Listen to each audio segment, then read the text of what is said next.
This little girl is Daffodil, and she is one of the first kittens that we're seeing at kitten season. She was turned in by an owner recently, but she was born around the end of October, so that puts her at about 4 to 5 months of age.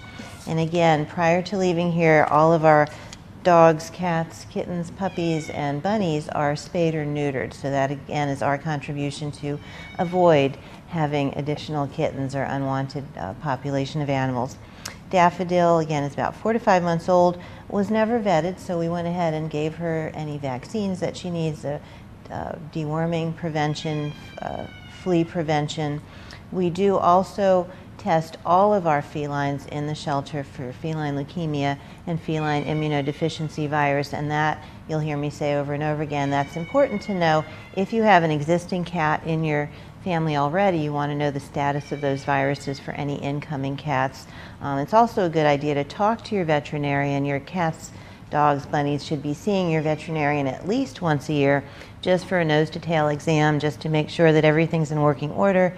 And you want to make sure you pay attention to the vet recommendations for blood work as your animal gets older or any other additional testing. But it's important to note leukemia.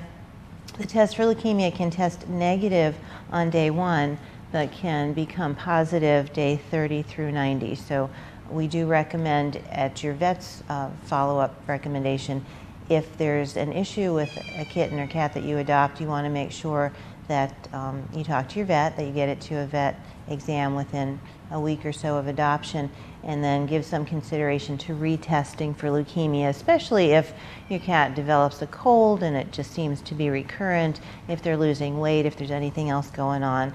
So again, we document that. Everything that we do to an animal is documented heavily. We've got a medical form, we've got a spay-neuter form. We have behavior assessments for our dogs, and of course, if animals are turned in by owners, we have a profile giving you some history prior to their stay at the shelter. So again, this is Daffodil. She's one of quite a number of kittens on the floor at the moment. So if you have been patiently waiting through the winter months for a kitten, now would be a good time to start looking at the shelter.